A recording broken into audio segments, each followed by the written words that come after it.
From Fox 5 New York, this is Good Day Weekend. Good morning and welcome to Good Day Weekend. It's Sunday, November 23rd. I'm Lisa Evers in the Fox 5 newsroom. Thank you for joining us live on the Fox Local app. The big story, Mayor-elect Zohran Mamdani set to speak publicly for the first time since his meeting with President Trump. Here's what we know. The mayor-elect is scheduled to speak at 9:30 this morning in Union Square at Union Grove Missionary Baptist Church in the Bronx. He's expected to take questions after that. And of course, we heard from President Trump from yesterday, where he talked about Friday's high-stakes meeting at the Oval Office, which saw the two men from diametrically opposed sides on the political spectrum find common ground. We have a new champion in the Big Apple, and it comes from the National Women's Soccer League. Gotham FC heating up the Washington Spirit last night, 1-0. The lone goal coming from 2025 NWSL Championship MVP Rose Lavelle. Next up for the champs, a celebration at City Hall, where they will get the chance to lift the trophy. That's scheduled for tomorrow. And here's a look at today's forecast. Today's skies mostly sunny with a high of 49 degrees. Tonight, temps dip to the mid to low 50s or 40s, and tomorrow low 50s for the afternoon. No rain, but there may be some later on in the week. With the price of groceries still sky high, many New Yorkers are having a hard time putting food on the table. So with Thanksgiving just days away, members of the NYPD, including Jessica Tisch, were on hand to make sure no one goes hungry. Fox 5's Meredith Gorman has more on Saturday's turkey giveaway in Harlem. It was a busy day at the Police Athletic League Center in Harlem as NYPD officers gave out turkeys to community members, hoping to give families across the city a little relief heading into Thanksgiving. More than 10,000 turkeys were distributed across the city, with about 2,000 handed out right here in Harlem, courtesy of the WABC Radio Foundation. We're here to serve the kids of our inner city and to give them a better life. And that's what it's all about. And I'm glad to see the commissioner here. It's about showing up, it's about giving back, and it's about being there for your neighbors. And this holiday season should remind everyone that we can come together and that we can contribute. This is an annual event for the NYPD and PAL, one they say is meant to strengthen community ties and support families who are feeling the economic strain this season. This is the best thing in the world right now. This is what we do. It's about giving back, not taking. It's always about giving. The more you give, the better for you. Especially now with the government shutdown, everything that's going on, it's actually very helpful.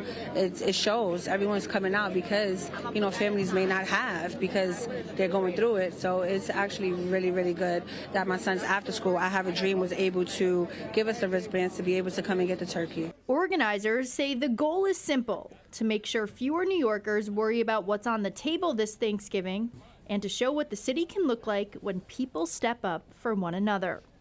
Meredith Gorman, Fox 5 News. And with people flying to their Thanksgiving destinations this week, the TSA is proposing a new rule to charge flyers $18 if they don't have the real ID. This is just a proposal for the moment, but under this plan, if you show up without your real ID or your passport, you could still fly, and you may have to pay $18 and give biometric information like a facial scan to prove who you are. Passengers gave mixed reviews on the idea of giving up that kind of information. No, stay home. Don't give any more information than you need to. Oh, so you wouldn't do it? Have them scan your eyeball? I'm going right back home. No. Would you have them scan your eyeball if you forgot your ID? Yeah, why not? The TSA may still accept another government-issued photo ID, but that is not guaranteed if they cannot verify you and this rule is approved. You would use the kiosk and then you would pay $18. For now, the TSA says the safest option is to bring your real ID or your passport. And Governor Kathy Hochul announces a Thanksgiving safety crackdown with state police and local agencies stepping up patrols, targeting impaired and reckless driving. The enforcement of the initiative began today and runs through November 30th. It focuses on unsafe driving and violations of the Move Over law.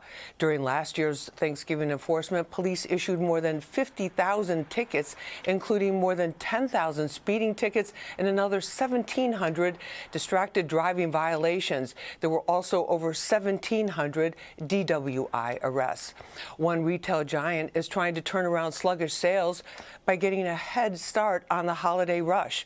Target says it's slashing prices on thousands of holiday items to help families stretch their budgets. The company plans to cut costs on about 3,000 items and roll out 20,000 new Christmas items for shoppers. Thousands of toys will be priced under $20. The push comes after Target's last quarterly sales fell nearly 3%. And a mother is being credited with helping save the life of her son. 4-year-old Jack Carlin was struggling to breathe when he was rushed to the hospital. Fox 5's Jody Goldberg shows us how her decision ended up saving his life. Jack Carlin loves monster trucks and superheroes, and the cape he's wearing is just proof the 4-year-old can overcome anything, including the real-life nightmare his family lived through. In the middle of the night, Jack woke up, and we immediately heard this croupy breathing. His mom, Maria, rushed him to Huntington Hospital. He was squeaking like a mouse. That's how little air he was getting. And all of a sudden, I just heard him stop breathing. And I just heard him fall forward in his car seat. The mother of 3, who's also a labor and delivery nurse, showed up off the clock at the emergency room, desperate for help.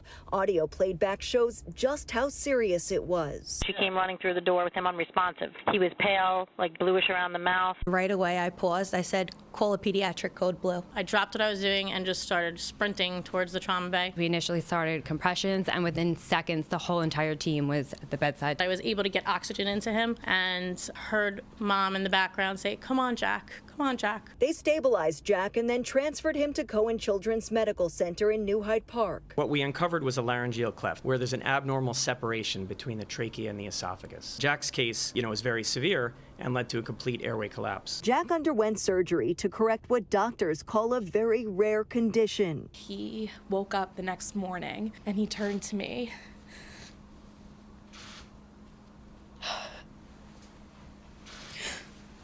And he said, "Mommy, why didn't you want me to go to heaven?" A heartbreaking reminder of just how close they came. Sorry, it never gets easier to talk about. And Jack will still check in with doctors a few times a year for the next few years, but they say his prognosis is bright. And for his parents, that future now possible because of the doctors who saved him. They did such an unbelievable job. And while he may not fully understand what happened now, one day he'll realize just how lucky he is. On Long Island, Jody Goldberg, Fox 5 News. An emotional reunion in South Jersey after a lost Marine Corps pendant found outside a hospital in Morristown is now back with the family of its rightful owner. Earlier this week, it was returned to Melissa Pooley from Mullica Hill. She says it's been in her family for years, that her mom had it made after her father passed away. She was overcome with emotion as she was reunited with the pendant. Originally, it had my cousin, who was in the Marines. When he had passed, she originally had that made on a separate heart, but they messed up and accidentally put both the pictures instead of just making 2 different hearts. So she liked this better, and she wore this every day until she passed. And then when my grandparents' house burned down a couple years ago, this is one of the things that was only left that was actually real jewelry. To get the word out through social media, and it worked. New York City is often known for its unique smells, food carts, body odor, or trash rotting on the sidewalk.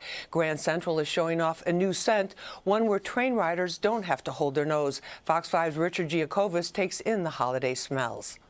Was there ever a time where the city subways actually smelled good?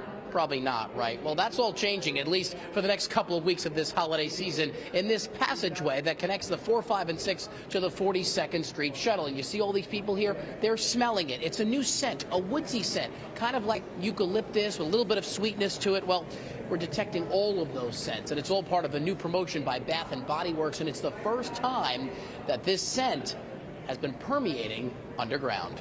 Do you like the smell? I love it, yes. Tell me, stop for 1 second. Tell me why. What is that? Reminds me of the forest, upstate. It's like a garden fresh But we're smell. from California, so we smell all those smells all the time anyway. Not in New York. Yeah, not in New York. No, it smells good. Lemon pledge. The MTA says it teamed up with Bath & Body Works for this project, the company paying the MTA as part of the agency's push to monetize high-traffic spaces in the subway system. But if you want to smell this with these high-tech diffusers that are coming out of the walls, you better get here fast. It's only on until November 30th before it goes away. But for now, it's all aboard the Pine Express. We're in Grand Central with an SC, of course. Richard Giacovis, Fox 5 News. Don't go away. We'll be right back. But first, here's a 7-day forecast for the week ahead.